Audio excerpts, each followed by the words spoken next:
iniciar esta charla de filosofía. Gracias por vuestra presencia. Y nada, la idea que tenía hoy era la de hablar la continuación del otro día. Estuvimos hablando sobre un artículo, no sé si os acordáis, seguro que sí, que hablaba sobre la tiranía de la verdad, que tenía que ver con un tema político, que es el de la democracia, ¿no? Y cómo resolver algunos problemas que los griegos vieron que conllevaba la democracia misma.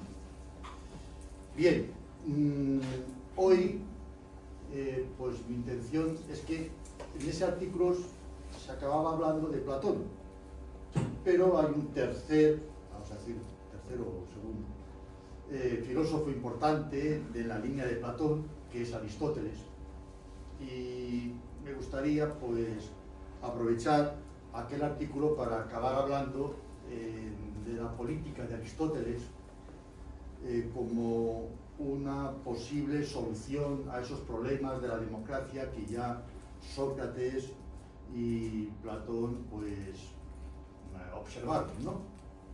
Bien, luego así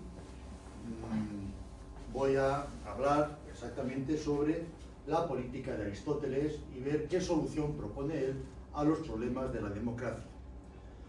Podemos decir que creo que también Aristóteles, según la autora, pertenecería a esos filósofos de la tiranía de la verdad, porque efectivamente Aristóteles propone una verdad, no una verdad al estilo platónico, el Platón de su maestro, pero él se va a desviar un poco del planteamiento de la verdad de Platón, pero sí que va a proponer una verdad, vamos a decirlo así,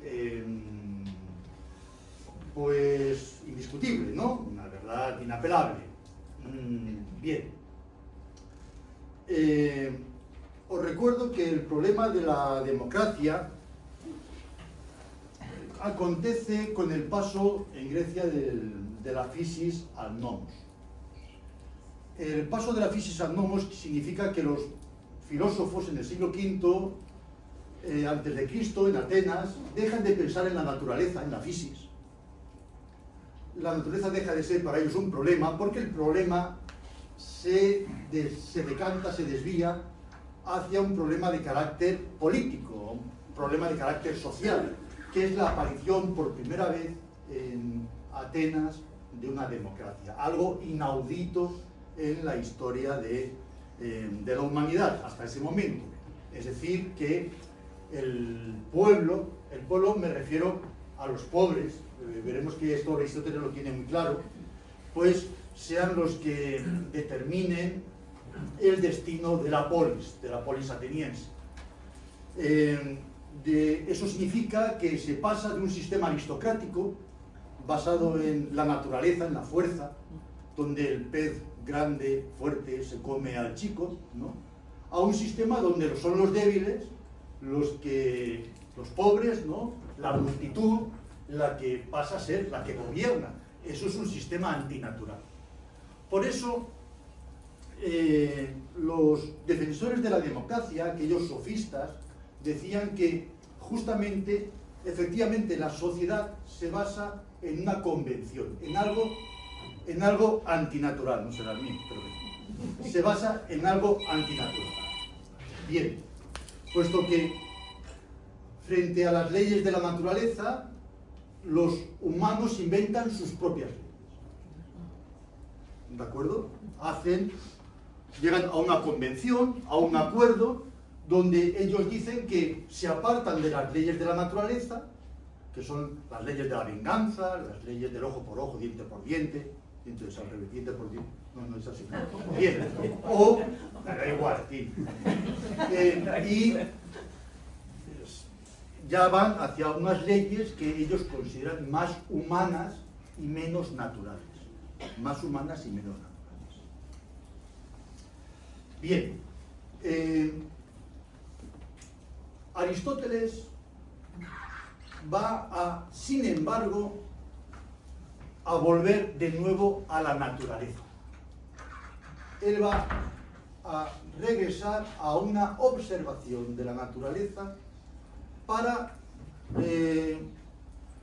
proponer lo que según él sería un gobierno, una ciudad, una sociedad bien planteada, justa, donde todo el mundo pues sea feliz. Y al fin y al cabo, según Aristóteles, es de eso de lo que se trata, de que todos los ciudadanos sean felices. Y Aristóteles dice, la democracia tiene un problema, que el problema es que aquí cada cual dice una cosa distinta, ahora hacemos una cosa, después hacemos otra, porque las mayorías van cambiando. Dice, ya hablaremos de los problemas de la democracia según Aristóteles, lo diré al final. La democracia es es un caos y no tiene claras las cosas. Y dice Aristóteles, yo las tengo que aclarar, tengo que ver exactamente cómo tiene que funcionar una sociedad para que funcione bien. Y la solución que él propone no es la solución de Platón, que él busca una ciudad ideal, basada en una idea perfecta de cómo tendría que ser la sociedad.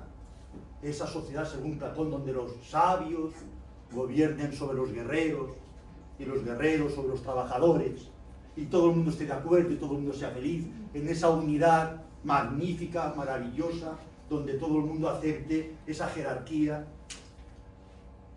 tan maravillosa, pero dice al mismo tiempo Aristóteles, tan alejada de lo natural, tan utópica. Eso no se puede dar, no se puede dar porque es tan ideal que deja de ser real. Es imposible que eso pueda convertirse en algo real. Dice Aristóteles, no, vayamos a la observación de la naturaleza. La naturaleza nos va a dar las claves para saber cómo tiene que funcionar una sociedad. Él está profundamente influido por una, vamos a decirlo así, una vocación biológica. Se dice que es el primer biólogo de la historia, el primer filósofo científico que observa detenidamente los procesos naturales, no solamente desde un punto de vista filosófico, sino también biológico. ¿De acuerdo? Hace una clasificación de las especies, etcétera, etcétera. Es el primero que observa la evolución de las especies, etcétera. Bien. O sea que realmente él tiene una inspiración realmente biologicista. Para él, en la biología está la clave para entenderlo todo, porque para él todo es naturaleza. Todo lo que existe es un fenómeno natural. La sociedad no es un artificio, como pensaban los sofistas, como pensaban los primeros demócratas. La sociedad no es algo que se hayan inventado los hombres, sino que la sociedad es tan natural como lo puede ser un árbol, ¿entendéis? Igual que los árboles están ahí y son cosas que han crecido y se han formado a partir de una semilla, las sociedades para Aristóteles son exactamente lo mismo. Son fenómenos naturales, tan natural como lo puede ser una planta, un animal o cualquier organismo vivo. La sociedad efectivamente lo entiende como un organismo vivo y como tal hay que saber cómo funciona ese organismo. Es por tanto una política basada en la naturaleza y en la concepción de la política como un organicismo. Aquí hay una cosa interesante que lo distingue de Platón, porque para Platón que al final todo es una misma pieza, que todo funciona como una especie de máquina. Sino en Aristóteles la sociedad es como un cuerpo, un organismo donde hay distintos órganos, no todo sirve para lo mismo, cada uno sirve para una cosa, el pulmón sirve para respirar, el cerebro para pensar, no sé qué, no sé cuántos, ¿de acuerdo? No todas las partes funcionan igual, pero sin ninguna de ellas el organismo no podría vivir, no podría ser. Cada órgano de la sociedad aporta a esa sociedad una función fundamental para que esa sociedad esté viva. Así él dice que las células serían, por ejemplo, las células serían las familias. Para él la familia sería aquello que compone lo más básico de una sociedad. La familia tiene una función que es la procreación, ¿no? La reproducción de los individuos. Las familias se unen en unos órganos más grandes, que son las aldeas. Las aldeas tienen la función de la ayuda mutua, ¿no? Familias que se ayudan unas a otras en la necesidad de alimentación, unos son artesanos, los otros son no sé qué, bueno, y todos aportan algo para que esas familias se ayuden unas a otras. Y la unión de aldeas forma ya el cuerpo, el órgano, ya el árbol, dijéramos, que es la polis, la ciudad. Para Aristóteles no hay sociedad más perfecta, porque es ya una sociedad totalmente realizada, que la polis, la ciudad. Para él es la culminación de lo que es una sociedad. Por eso le va a preocupar mucho a Alejandro, y con razón, porque Alejandro va a querer hacer de las polis griegas un imperio. Lo hizo, pero arrastrando a las polis a su desaparición. Ya cuando cayó el imperio arrastró con aquellas polis que tanto defendían Platón y Aristóteles. O sea que es el tamaño justo de ciudad. Y es el tamaño justo porque además es ese tamaño ideal que permite a una sociedad ser autosuficiente. El concepto básico de Aristóteles es la autarquía. Una sociedad no puede ser ni muy pequeña, porque ese organismo no podría sobrevivir, ni excesivamente grande, porque su excesiva magnitud haría también que ese organismo acabara siendo imposible de poder mantenerse a sí mismo. Luego, para él, la sociedad perfecta, el organismo social perfecto, sería el de la polis. Bien.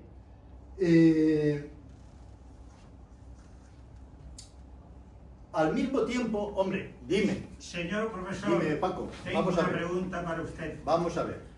¿Usted cree que los políticos de hoy día, no vamos a irnos a la antigua Grecia, de Alejandro Magno, etcétera, etcétera, no, lo de hoy, han entendido bien la naturaleza del campo, de las flores y de la sociedad?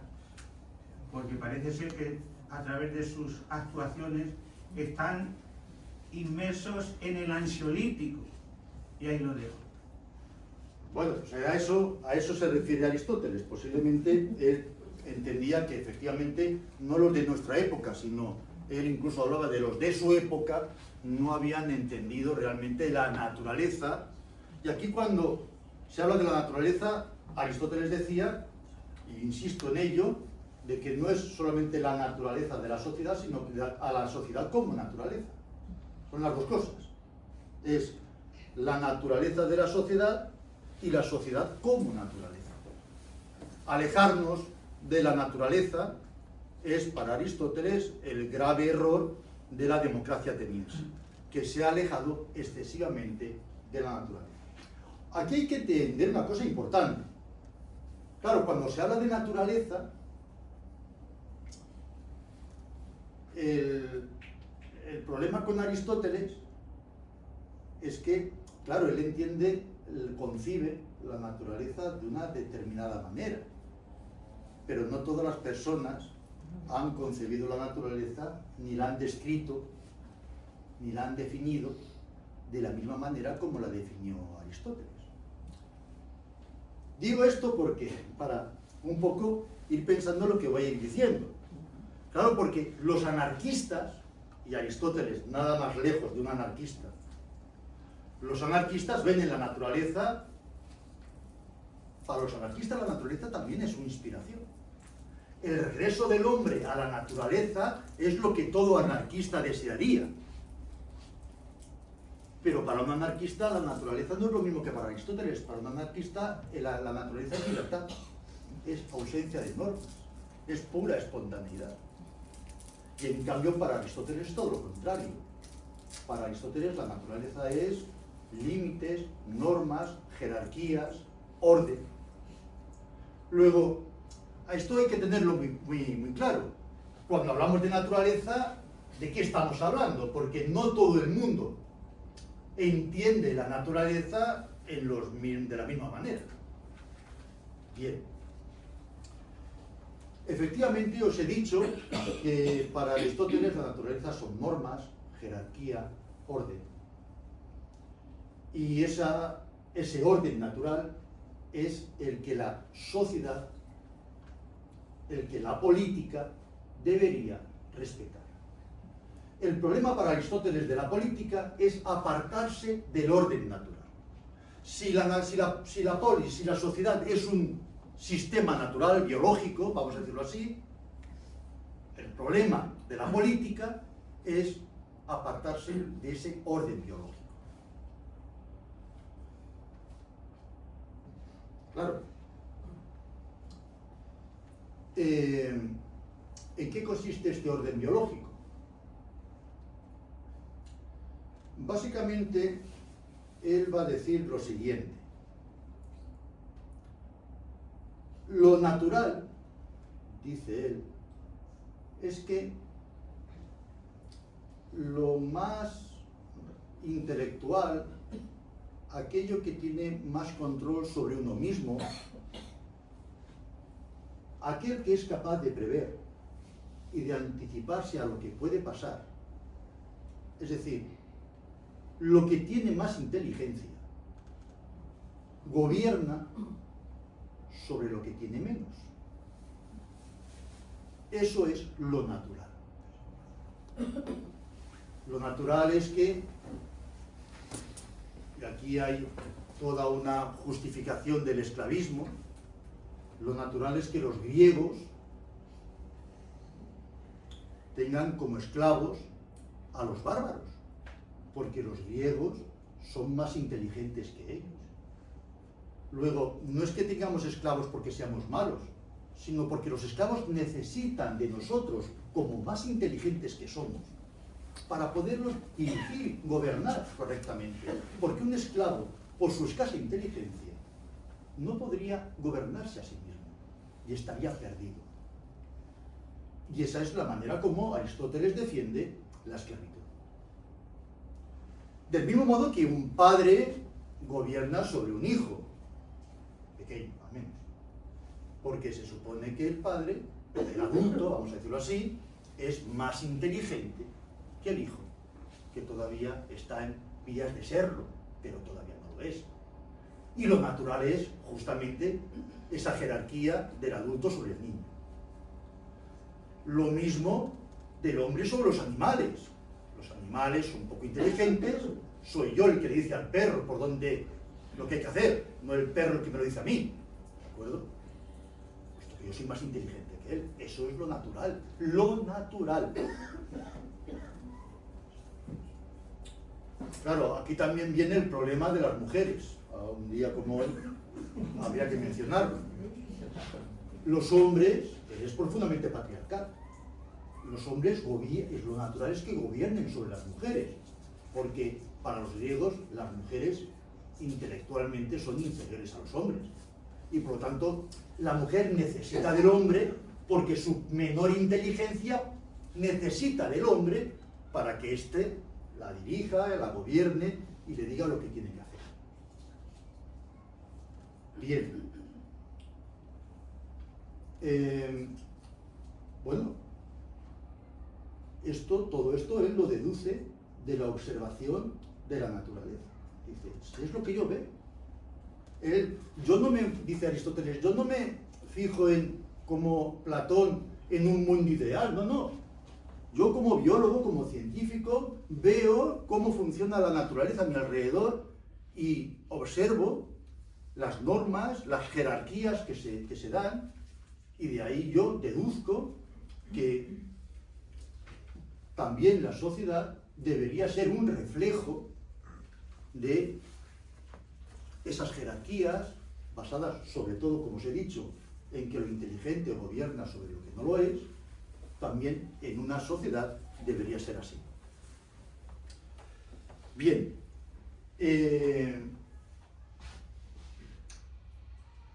Claro, si esto es así, la gran pregunta que se hace Aristóteles es, claro, pero en la naturaleza las cosas suceden sin esfuerzo.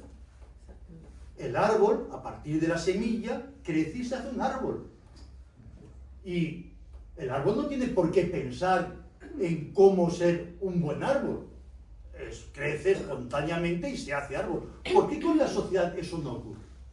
¿Por qué no dejamos que la sociedad se desarrolle naturalmente y se convierta en lo que tiene que convertirse? ¿Por qué necesita de nosotros para hacerla de una manera o de otra? ¿Por qué el hombre tiene esa dificultad para saber cómo tiene que ser la sociedad? Si es algo natural, ¿por qué tenemos la dificultad de saber cuál es la mejor sociedad de todas? Eso no pasa con los árboles.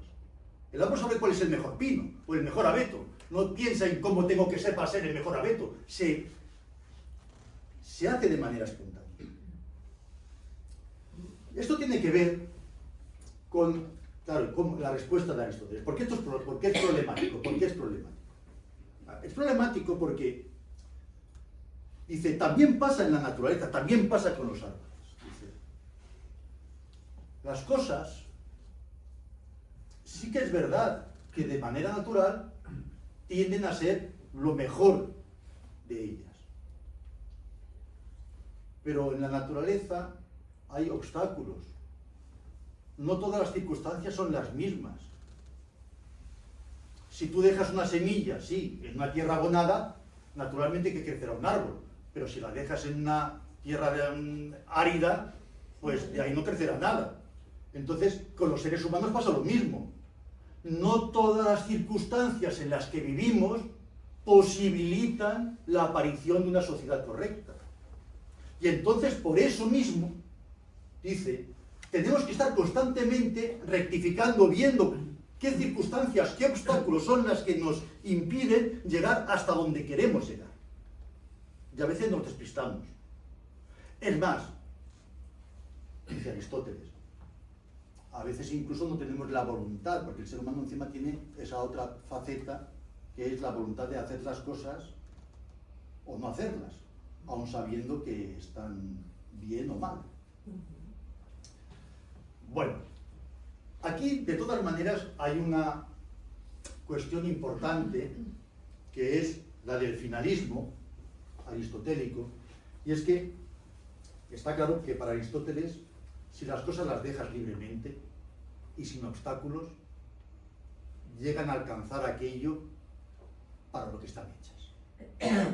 Otra cosa es que se encuentren con obstáculos, con dificultades, pero si tú las cosas las dejas naturalmente crecer, desarrollarse, acaban convirtiéndose en aquello para lo que ya desde el principio están hechas. Un ojo para ver, un hígado para lo que sea, el estómago para hacer la digestión, lo que sea. Bien. El ser humano tiende naturalmente a vivir en sociedad. Una famosísima frase de Aristóteles dice: el hombre es un ser social por naturaleza. No somos individuos. Para los griegos, la noción de individuo no existe. Porque un individuo no es nada fuera de la sociedad. La sociedad es lo prioritario. Un órgano, un hígado, fuera de un cuerpo, no existe. Es inviable, es inconcebible. Es una abstracción, no tiene sentido. Un hígado tiene sentido si lo entiendes formando parte de un organismo de nuestro cuerpo. Vaya. Lo mismo ocurre con los individuos. Un individuo por sí mismo no existe. Solamente existe formando parte del cuerpo social.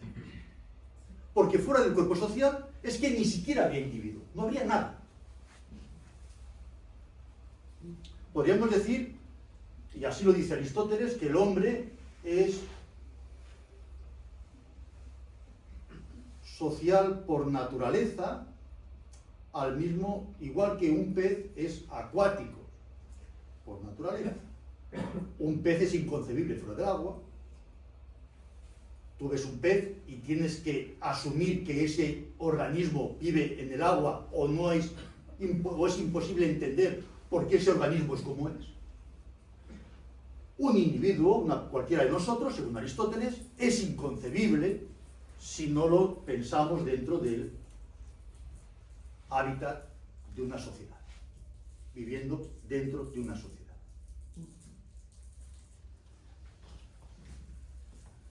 Ahora bien, claro, la pregunta es,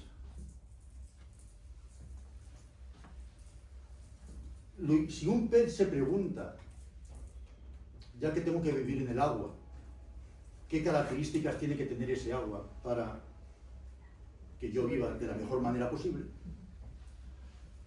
Los individuos nos preguntamos, si yo tengo que vivir en una sociedad, ¿qué características tiene que tener esa sociedad para que yo pueda vivir de la mejor manera posible? Aquí hay una cosa interesante, vivir de la mejor manera posible. Y es que para Aristóteles, no solo se trata para el ser humano, no solo se trata de vivir, o lo que nosotros entendemos por sobrevivir, que sería tener lo básico para poder estar vivo, sino que se trata de vivir bien. De vivir bien. Y vivir bien, ¿qué se entiende? Por tener una vida racional. Una vida por vivir en un mundo culto, donde haya ocio, donde haya posibilidad de disfrutar de lo más elevado que el ser humano tiene, que es la capacidad de conocer, de disfrutar de la cultura, etc. Y eso solamente se puede dar en la ciudad, en la polis. Vale, pues vamos a ver, claro, ¿qué ciudad es la mejor para que nosotros podamos ser felices? Y empieza él su análisis. Dice lo siguiente.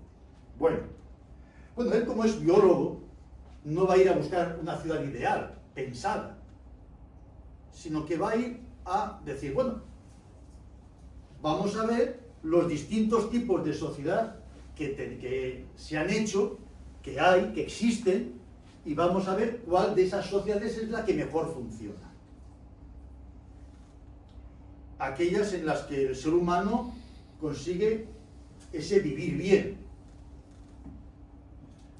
Y él, en su observación casi naturalista, va a analizar todas las constituciones, lo dice así, que de los pueblos, de los distintos pueblos que en esa época existían, ¿no?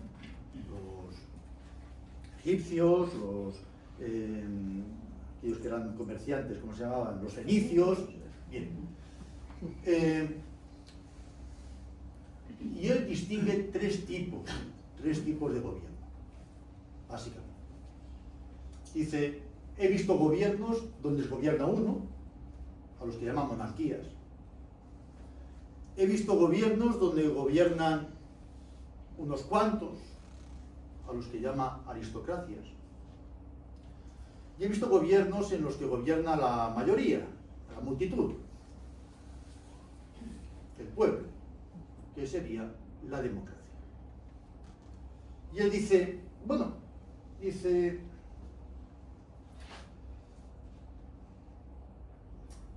todos se podrían aceptar, no hay ninguno que sea mejor que otro, siempre y cuando todos cumplan con una condición, que a veces se da y a veces no, que es que sirvan al bien común. Dice, si el monarca, si el rey, pues es un rey que en lugar de pensar para sí mismo, en su propio interés, en su propio beneficio, piensa gobernar en beneficio de todos, pues es un buen gobierno. Porque para él el asunto del bien común es lo fundamental. Una sociedad funciona bien si en esa sociedad todos son felices. Un organismo funciona bien si todos los órganos están sanos. No se puede uno olvidar del hígado ni del riñón, ¿de acuerdo? Luego, bien, dice la monarquía, es aceptable. Ahora, mal asunto que la monarquía se convierta en tiranía. Cuando ese que gobierna para todos, en lugar de gobernar para todos, gobierna para sí mismo, en su propio beneficio. Malo. Desechable. El otro sería el gobierno de la aristocracia. Dice, bueno, si en la aristocracia gobiernan los mejores, eso es lo que significa aristocracia, si gobiernan los mejores y son los mejores, es porque es gente que es de una catadura moral alta. Y por lo tanto, van a gobernar para todos. Son pocos los elegidos, son esos aristócratas que, como gente de alta catadura moral, gobiernan para el bien común. Está estupenda la de la aristocracia. Ahora, ¿qué es lo que pasa? Dice, a veces la aristocracia degenera en oligarquía. ¿Por qué? Es decir, ¿y qué entiende por oligarquía? El gobierno de los ricos. Es decir, los ricos, esos pocos acaban siendo ricos, esa es la degeneración de las aristocracias, los pocos acaban siendo ricos y ya los ricos ya solamente piensan en conservar y aumentar sus riquezas y olvidarse del bien común. Con lo cual, la aristocracia, mal asunto al convertirse en oligarquía. Y va después a la democracia. Dice, el problema de la democracia es, dice, que la multitud, pues, acaba, cuando él habla de la multitud, habla de los pobres. Porque él tiene muy clara, y eso es muy interesante, es un, vamos a decirlo así, avanza un poco las preocupaciones de Marx en el siglo XIX, ¿no? De Marx y todos los movimientos del socialismo y todo eso, que es la distinción de clases sociales. Él ve la diferencia de clases sociales en la sociedad de su época. Y dice, ¿qué es lo que pasa con las democracias? Que gobiernan los pobres. Y los pobres gobiernan para ellos. Y al gobernar solamente para ellos, se olvidan del interés común, porque él entiende que los ricos son necesarios. Dice, ojo, son órganos, son distintos órganos, ¿entendéis? Entonces, el órgano de los ricos también es necesario en la sociedad. Si los pobres solamente gobiernan para ellos, se olvidan de otros órganos fundamentales para el organismo social y la sociedad funcionará mal. Porque no gobiernan para el bien común, sino para su propio interés. Es más, dice, la democracia tiene un problema, otro problema, que es la demagogia. Acaba convirtiéndose en una demagogia, o lo que nosotros entendemos hoy en día por populismo, que es que algunos listos se aprovechan de la ignorancia de los pobres y les llenan la cabeza de objetivos políticos que no realmente son beneficiosos para ellos, porque en su ignorancia no son capaces de ver que esos listos lo que están haciendo es engañarlos en beneficio de unos cuantos, que serían esos políticos populistas, ¿no? Que es algo que hoy en día pues también es un fenómeno que se da. Bueno, entonces, ¿cuál sería el mejor gobierno? Todos, dice, todos, siempre y cuando actúen en favor del bien común. Vale, pero eso es decir poco. Él se da cuenta. Dice, vale, esto cualquiera lo podría haber dicho. Y él va entonces un poquito más lejos. Dice, bueno, vamos a ver. Él se va a basar en una teoría para proponer su gobierno, su mejor gobierno, al que va a llamar politeia, que lo traducen como república. Él se va a basar en una famosa teoría aristotélica, que es la teoría del justo medio, de la moderación. La teoría del justo medio o moderación dice lo siguiente. Dice, lo propio del ser humano es ser racional. Es lo que nos distingue de todos los demás animales y seres vivos, que somos racionales.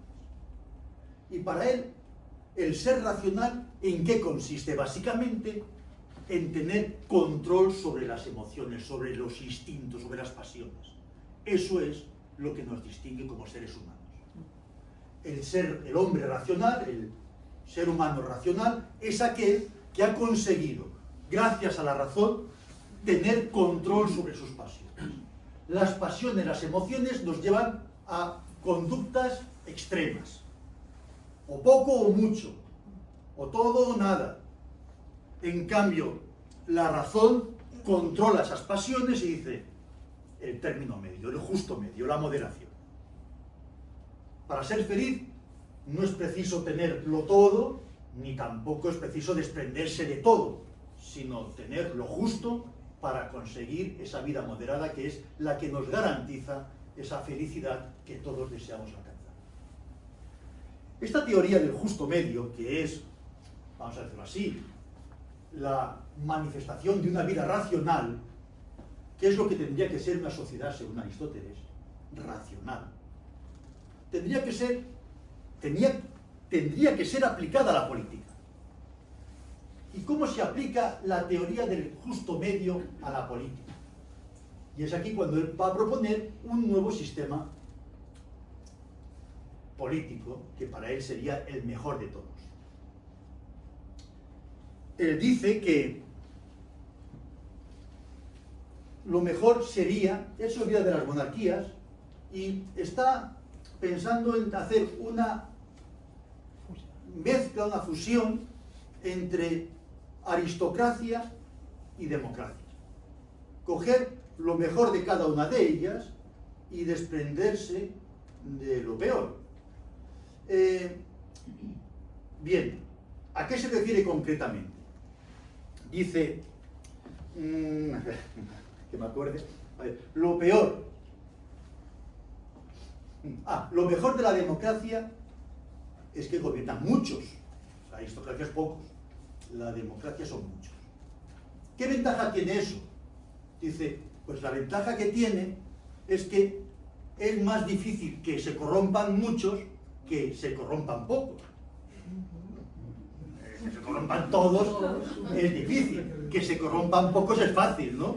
Ya que se corrompa uno ya es súper fácil, ya está tirado. Bien, luego dice, bueno, el hecho de que en democracia gobiernen los que son más, eso hace más difícil que se puedan corromper. Vale. Y al mismo tiempo, ¿cuál es la ventaja de la aristocracia? La ventaja de la aristocracia es que los que gobiernan son los mejores. Luego tendrían que ser los más, y además esa multitud conseguir que adquiera un cierto nivel cultural, un cierto nivel racional, donde a través de la educación sean gente que no se deje llevar por las pasiones, sino por la razón. Al mismo tiempo, hay más ventajas, dice, en esta fusión de aristocracia y democracia. Y es que por primera vez Aristóteles se inventa lo que todos conocemos hoy por clase media. Es decir, él dice, el problema de que existan clases sociales en una sociedad lleva a una excesiva polaridad o polarización entre los intereses de los ricos y los intereses de los pobres. Cuando gobierna la aristocracia se cae en que los ricos solamente piensan en sus propios intereses y se olvidan de los intereses de los pobres se mosquean, se enfadan y entonces ellos reivindican a su vez la riqueza de los ricos y ya está, ya la hemos liado. Ya se crean los conflictos y eso no puede funcionar. Al mismo tiempo, si todos son pobres y son los pobres los que gobiernan, pues pasaría lo mismo, ¿no? ellos gobiernan solamente para ellos y se olvidan de los intereses también de las clases más ricas. Con lo cual, ¿cuál es la solución? Pues que no haya ricos ni pobres. El cerebro. La clase media. Lo que todos entendemos por clase media. Él dice, si la mayoría de la población es clase media, deja de haber conflictos, porque ya no hay dos clases claramente enfrentadas una contra la otra.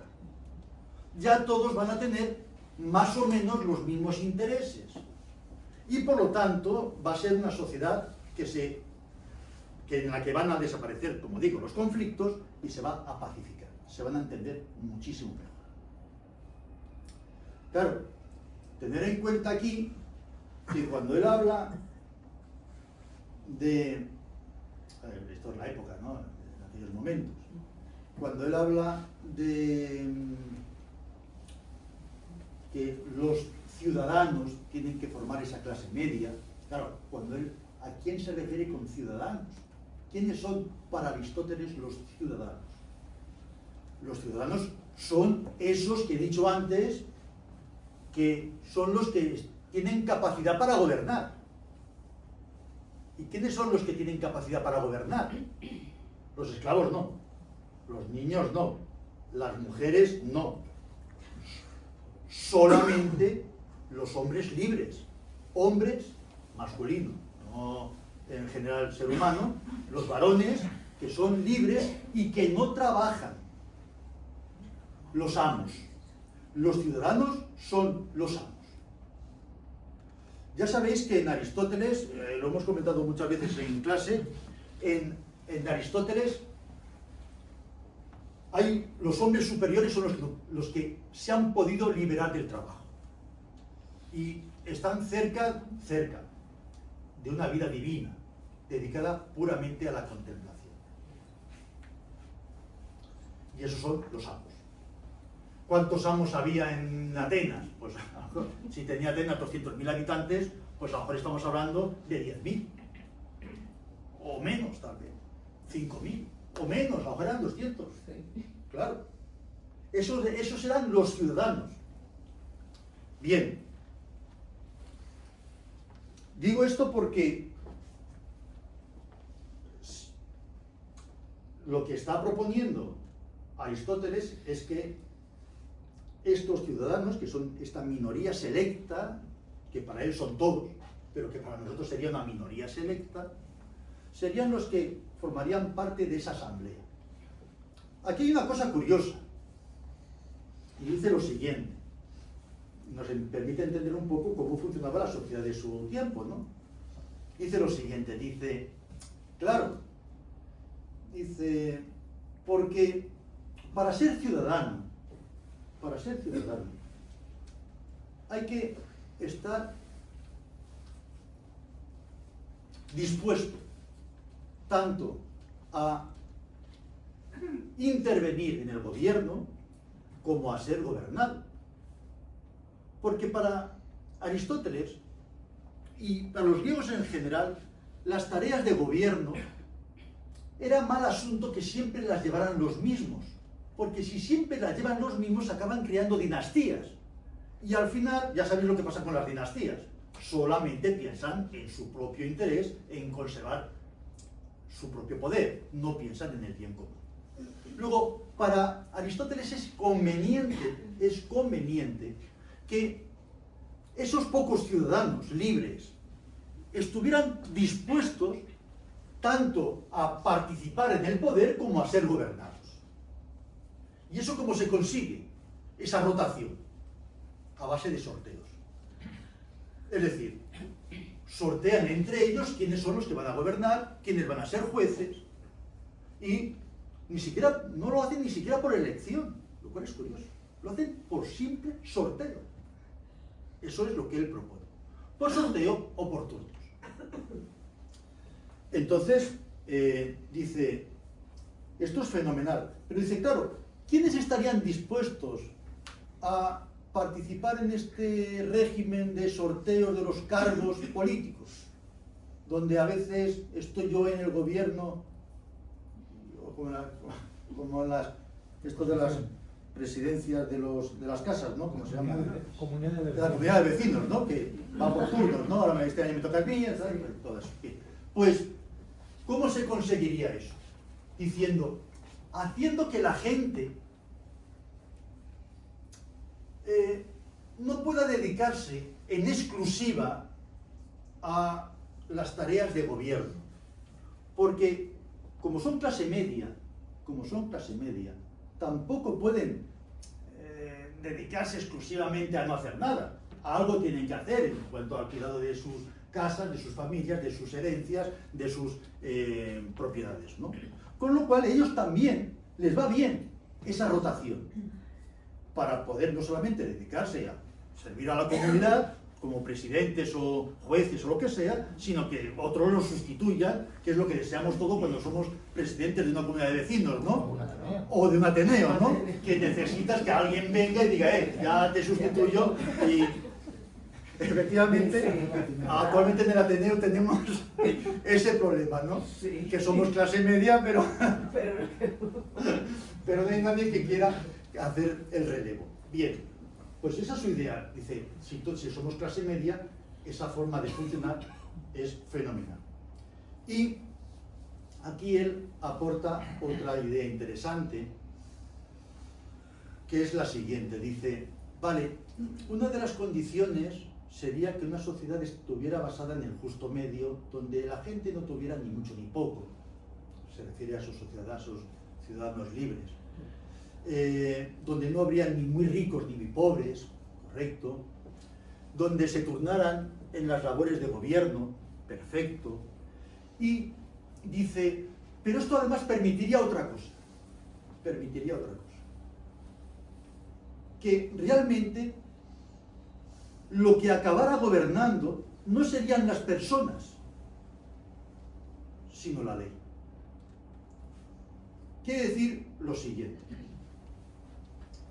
Claro, cuando gobierna una persona, dice Aristóteles, hay un problema. Y es que la persona tiene tiempo para hacer y deshacer a su antojo, hacer decretos, ahora quito, ahora pongo. Actúa un poco arbitrariamente, tiene tiempo para hacerlo. Crear leyes, derogarlas, todo eso. Dice, pero si las personas no tienen tanto tiempo para dedicarse en exclusividad a esas tareas de gobierno tan difíciles, entonces hay un momento en que creamos una ley, lo que nosotros entendemos por una constitución, ¿no? Leyes, el Código Penal, todo eso, hay unas leyes, y entonces nos dejamos llevar por ellas. ¿Qué es lo que hacemos? Consultamos a la ley y la ley nos dice lo que tenemos que hacer. De tal manera que el que gobierna lo tiene más fácil, porque ya no tiene que estar pendiente de qué es lo que hay que hacer o no, sino simplemente hay una ley que es la que te dice en todo momento qué es lo que entre todos hemos decidido hacer en cada caso. Y eso es lo que hoy entendemos, lo que hoy se entendería por un Estado de Derecho. En un Estado de Derecho, por encima de los gobernantes, lo que gobierna es la ley que todos nos hemos dado, ya la que los gobernantes incluso se tienen que someter. Y según Aristóteles, esta forma de gobierno, de dejarnos gobernar por una ley, pues sería la forma más, vamos a decirlo así, natural de poder conseguir que todos los ciudadanos de una polis pudieran llegar a ser felices. Es que yo creo que nosotros los seres humanos no estamos preparados para eso. Porque en la naturaleza no se cuestiona, no tienen esa capacidad mental para decir, me va a ir bien, en esta estación yo voy a tener mis arbolitos y los chiquitines muy bien, pero nosotros las personas siempre estamos cuestionando, así sean más inteligentes o menos inteligentes. Si no, no estuviéramos viviendo lo que seguimos haciendo mal, creo yo. Claro, vamos a ver. O sea, es utópico lo que digo yo. Si eso que está diciendo Aristóteles es parte de ellos. Aristóteles parte de esa falta de sintonía entre todos los individuos que componemos una sociedad. Aristóteles parte de esa falta de sintonía.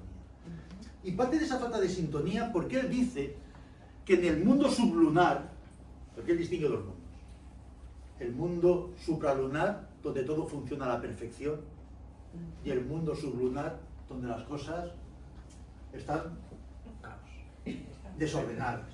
Es como si en el mundo sublunar, dice Aristóteles, alguien hubiera hecho así, en un cajón, y todo hubiera quedado desordenado, ¿no?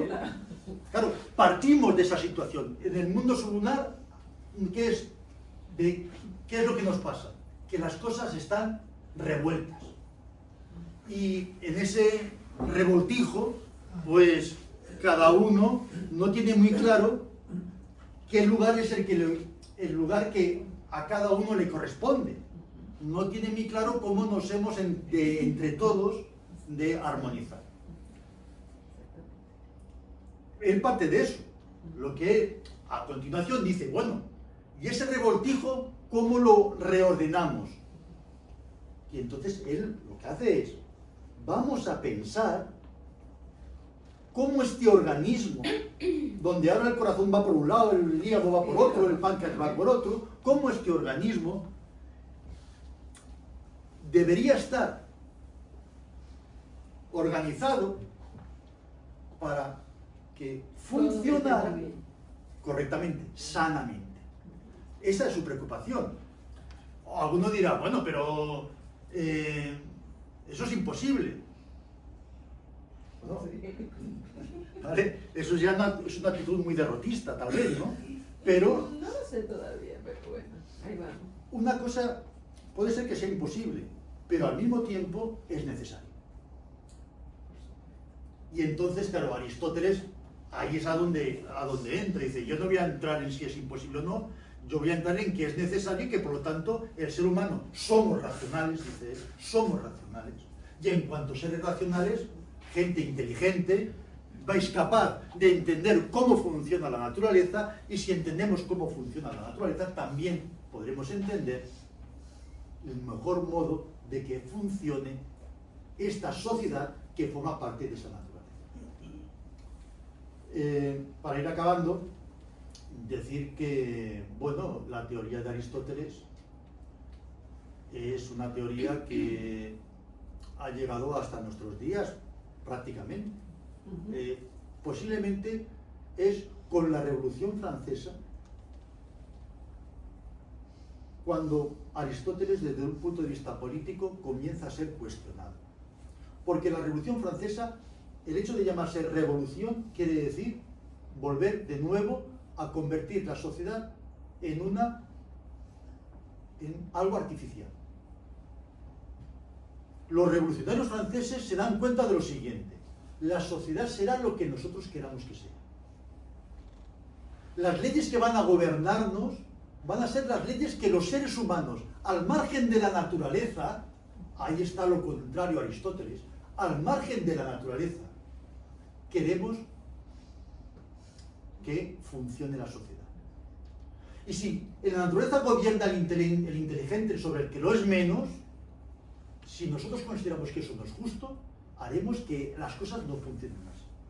Luego, la Revolución Francesa pretende crear un mundo que ya se aleja de lo natural para acercarse a lo humano, entendiendo que lo natural y lo humano no tienen por qué coincidir, porque aquí hay una cosa muy clara. La gran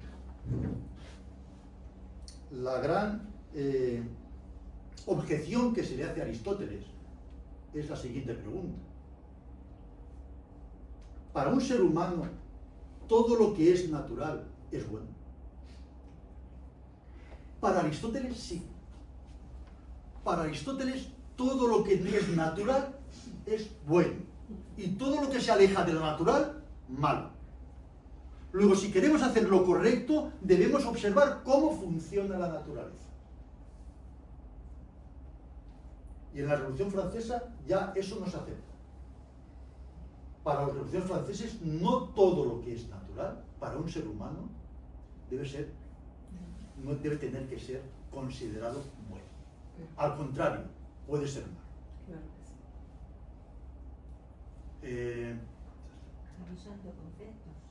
¿Cómo? Revisando conceptos siempre. Bueno, sí, haciendo algo tan claro como, por ejemplo, pues que los seres humanos, en la sociedad humana, a los débiles no se les deja de lado, sino que se les protege. Es una naturaleza. Pues el animal que acaba siendo un lastre para el grupo, pues ese es abandonado. Es algo natural. No es ni bueno ni malo, es natural. Pero son los humanos ya no lo entendemos así. Entender la necesidad de la unión del conjunto, que es lo importante en una sociedad, y que efectivamente todos los órganos son necesarios. Y los órganos en este caso son los distintos sectores y las distintas personas y diferentes formas de intentar conjugar todas la complejidad. Sí, yendo en esa línea. Fíjate, Aristóteles habla de distintos órganos, con distintas funciones. Aristóteles asume las diferencias. En la Revolución Francesa todos somos iguales. Claro, Eso es antinatural. diferencias Hablar de la igualdad, necesarias. sí, pero hablar de la igualdad no es algo antinatural en una naturaleza donde lo normal es que todo es diferente. Bueno, Pues ese es el reto del ser humano. ese es el reto. Aunar todo eso. Quiero decir con esto que ciertamente la política de Aristóteles ha sido algo muy pues, aceptado, al menos hasta el siglo XVIII. A partir del siglo XVIII, con los revolucionarios y los utopismos socialistas y todo esto, anarquistas, ya ese naturalismo aristotélico ha sido objeto de crítica. Pero hasta ese momento, es más, en su momento, la propia teoría naturalista política de Aristóteles fue sancionada, o sea, refrendada por la Iglesia, porque la naturaleza, ¿quién la ha creado? Dios. De tal manera que actuar de manera natural es actuar según los designios de Dios, porque Dios ha creado la naturaleza para que funcione de esa manera. Y hacer cosas antinaturales es ir en contra de Dios. Revisar conceptos porque ¿qué es lo natural? Claro, eso también he hablado al principio. También aquí la cuestión está en saber qué es lo natural. Hay gente, los anarquistas, no tienen una concepción de la naturaleza completamente distinta a la que tiene Aristóteles. En fin, Así está. que bueno, pues espero que os haya interesado la charla de hoy. Muchas gracias por vuestra atención.